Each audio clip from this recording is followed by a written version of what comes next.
오 주여, 내가 무엇으로 이스라엘을 구원하리이까?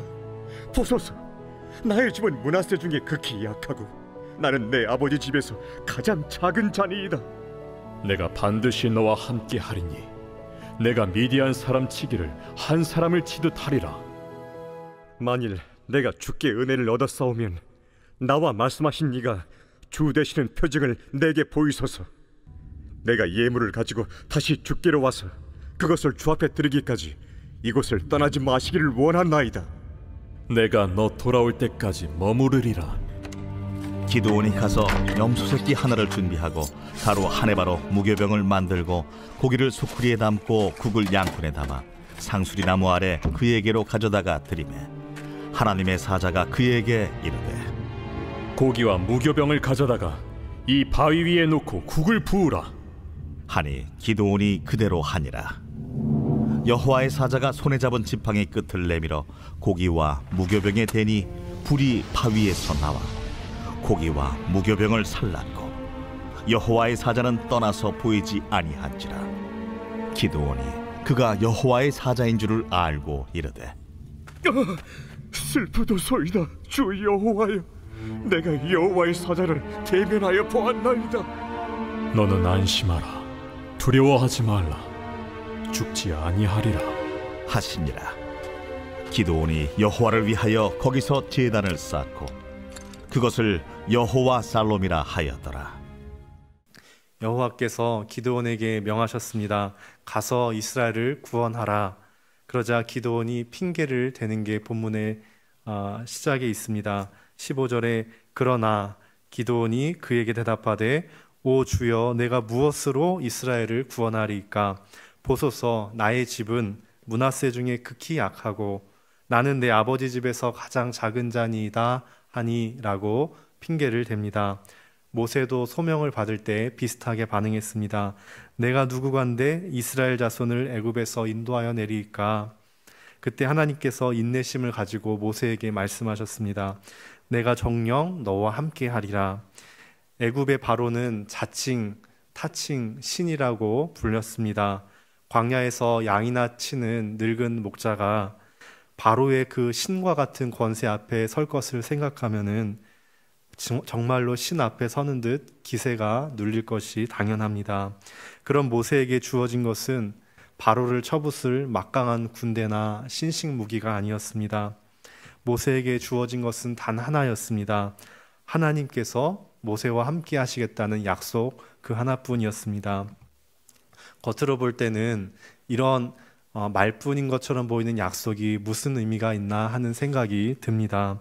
실제로 일을 하는데 도움이 되는 현실적인 조치는 하나도 준비해 두시지 않는 것 같이 보이는데 그저 내가 너와 함께 하겠다라는 이 말씀 하시는 것이 무슨 소용이 있겠나라는 생각이 들 수도 있습니다.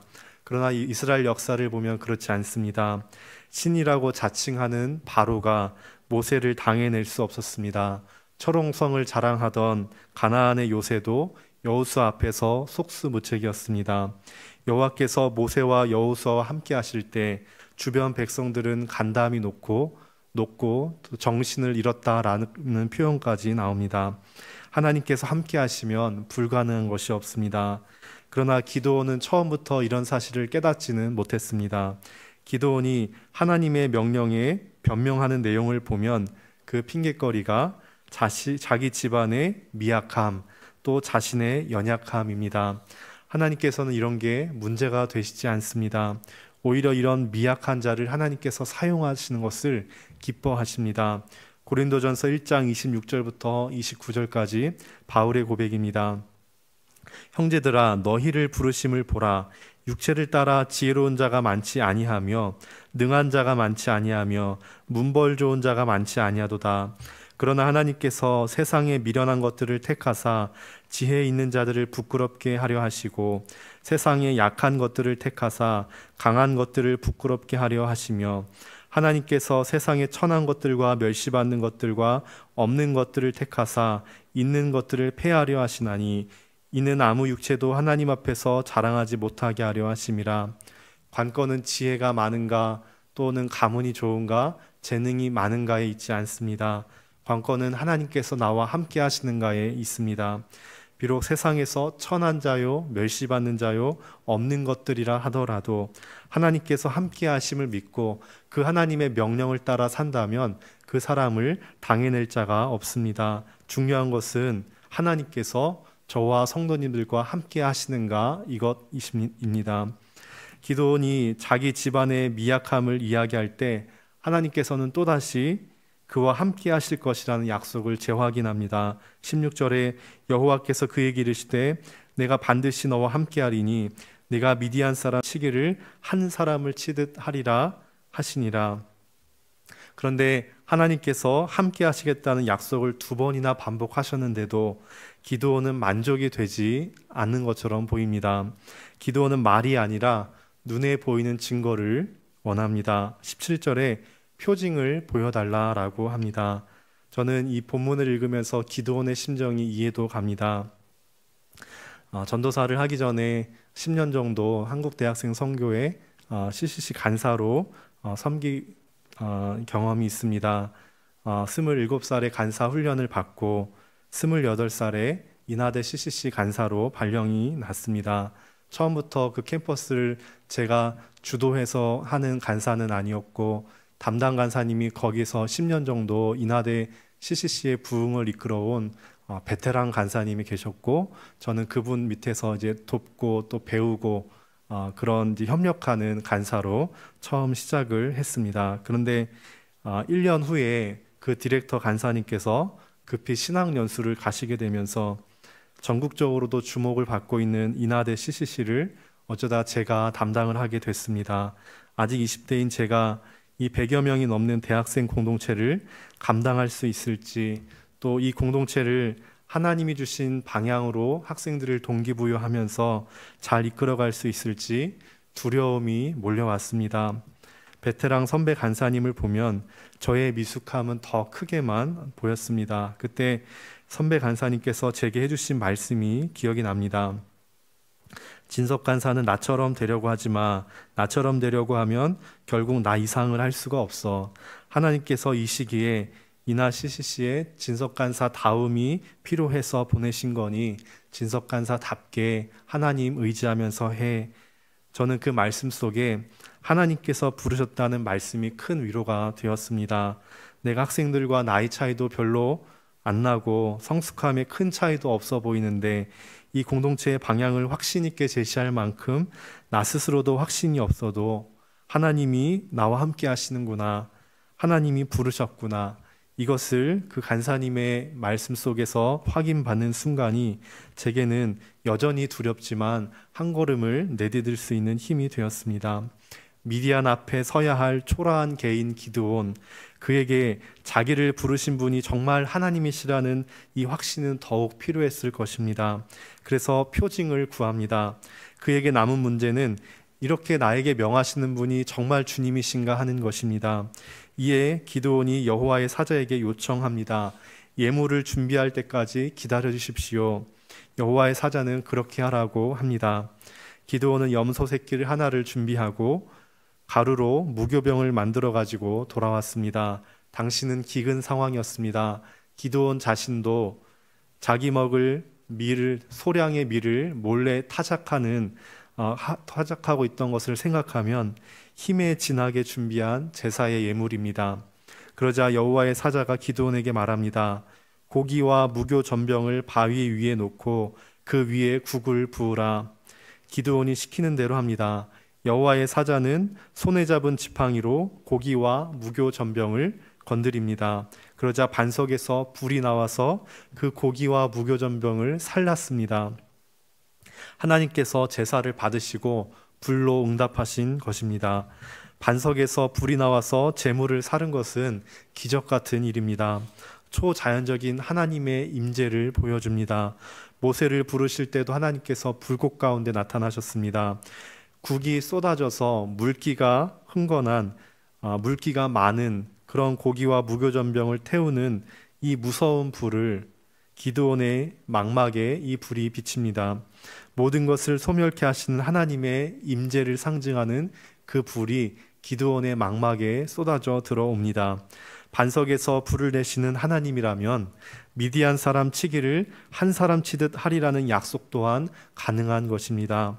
불을 보느라 정신이 없는 기드온, 그 정신을 잃은 사이에 여호와의 사자가 사라졌습니다. 기드온에게 갑자기 두려움이 엄습해 옵니다. 22절에 기드온이 그가 여호와의 사자인 줄을 알고 이르되 슬프도소이다 주 여호와여 내가 여호와의 사자를 대면하여 보았나이다 하니, 슬프도소이다 하는 말은 낭망할 때 내뱉는 말입니다. 슬픔 섞인 탄식입니다. 입다가 딸을 제물로 바칠 수밖에 없는 상황에 내뱉은 말도 같은 단어입니다. 사사기 11장 35절에 슬프다 내 딸이여 너는 나로 참담케 하는 자요. 이렇게 두려움이 엄습하는 이유가 있습니다. 여호와의 얼굴을 보고 살아남을 자가 없기 때문입니다. 구약에서는 여호와의 얼굴을 직접 보았다고 느낀 후에는 누구나 죽음의 공포를 느꼈습니다. 죄인인 인간이 정면으로 여호와를 만나게 되면 죽을 수밖에 없다는 것을 본능적으로 깨달았을 것이기 때문입니다. 그러나 기드온의 하나님은 두려움의 하나님이 아니라 평안의 하나님, 샬롬의 하나님이십니다. 두려워 떠는 기드온에게 들려온 말씀은 평안입니다. 여호와께서 그에게 이르시되 너는 안심하라 두려워하지 말라 죽지 아니하리라 하시니, 안심하라는 것은 내게 샬롬이 있으라 라는 말씀입니다. 이제 기드온에게 분명해진 것이 있습니다. 생명과 죽음, 평안과 두려움을 주관하시는 역사의 주인공은 바로 하나님이십니다. 이제 남은 것은 그 하나님을 섬기며 경배하는 일 뿐입니다. 24절에 보니까 기드온이 여호와를 위해 단을 쌓고 여호와 샬롬이라고 이름을 짓습니다. 미디안에 의해서 짓밟히는 이스라엘, 샬롬의 땅에서도 샬롬을 누리지 못하는 상황입니다. 그런데 이제 여호와로 말미암아 샬롬의 가능성이 보이기 시작합니다. 전에는 미디안 사람을 두려워하면서 포도주 틀에서 숨어서 밀이나 타작하던 기드온이 어떻게 이 하나님을 만난 뒤에 어떻게 바뀔지 궁금해집니다. 그렇다면 저와 성도님들께 이 샬롬을 적용하면서 설교를 마무리하겠습니다. 샬롬은 그저 두려움에서 해방된 상태, 무탈한 상태, 평안한 기분만을 의미하지 않습니다. 구약에서 샬롬이라는 단어는 상태라기보다는 관계를 표시하는 문맥에서 더 많이 나타납니다.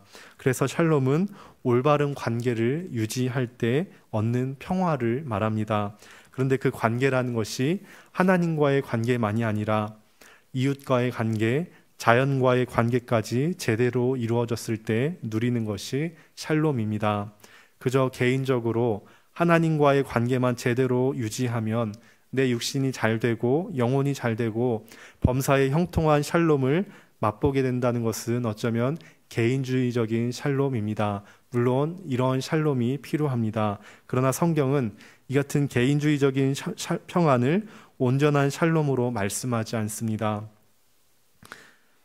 물론 하나님 백성 각자가 개인의 온전한 신앙을 통해서 자신의 영혼이 먼저 평안을 누려야 합니다. 그러나 이것이 샬롬의 최종 목표는 아닙니다.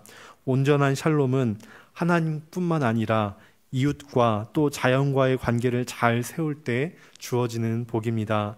기드온이 개인의 영혼의 안식과 평화를 누리는 것으로 만족하지 않았습니다. 너 하나 평화 누리라고 하나님 나타나서 말씀하시지 않았습니다. 하나님께서도 기드온 개인만 평안하라고 하시지 않았습니다. 하나님이 원하시는 샬롬은 개인의 평안을 넘어서 하나님의 백성들이 하나님만을 주인으로 모시고 이웃을 사랑하며 살 때에만 가능한 샬롬입니다. 그 샬롬의 하나님께서 후에 기드온에게 바알 신전을 헐라고 명하시는 이유입니다. 나만 평안하면 축복을 받았다고 안주하는 것에서 이제는 더 나아갈 수 있기를 축복합니다. 하나님과의 관계만 제대로 유지한다면 다른 사람, 이웃, 공동체와의 관계는 어떻든 상관없는 것이 아닌 것을 믿습니다. 미디안의 공격으로 샬롬을 잃어버린 이스라엘에 샬롬을 회복하는 것이 기드온의 소명이었습니다. 개인적인 샬롬을 넘어서 오늘 저와 성도님들께서 만날 사람들에게 공동체와 직장과 가정에 하나님의 샬롬을 드러내시고 사랑하시기를 축복합니다. 나는 평안하지만 샬롬을 잃어버린 연약한 지체에게 하나님의 샬롬을 전할 수 있기를 바랍니다. 지금 현재도 이스라엘 땅은 전쟁 중에 샬롬 없는 때를 지나고 있습니다. 우리나라는 우선 샬롬을 누린다고 만족하는 것이 아니라 그 땅의 샬롬을 위해서 기도하며 오늘 말씀에 순종해 보시면 어떠실지요. 순종하시는 그 자리에, 그 기도의 자리에, 그 관계 속에 연약한 우리를 부르신 샬롬의 하나님께서 함께 하실 줄을 믿습니다. 기도하겠습니다. 하나님 아버지, 아무리 생각해도 하나님의 부르심의 크기에 비하면 강한 용사여라고 우리를 부르시는 하나님의 우리를 향하신 그 부르심을 생각하면 우리는 너무나 작고 연약합니다. 그 부르심을 감당하기에는 우리 스스로가 보아도 우리는 우리의 일상조차도 감당하기 어려운 연약한 자입니다. 그러나 우리를 부르신 분이 하나님이심을 믿으며 부르심에 반응하며 살기 원합니다. 하나님, 우리에게 능력을 더하여 주시옵소서. 하나님, 우리가 먼저 하나님과의 관계 속에 샬롬을 누리기 원합니다. 하나님과의 관계가 회복되게 하여 주시옵소서. 그러나 더 나아가서 우리를 부르신 곳에서 다른 사람들을 사랑하며 또 그들과 올바른 관계를 맺으며 하나님의 샬롬을 증거하고 드러내는 삶 살아갈 수 있도록 온전한 샬롬을 누리도록 함께하여 주시옵소서. 감사하며 예수님의 이름으로 기도합니다. 아멘.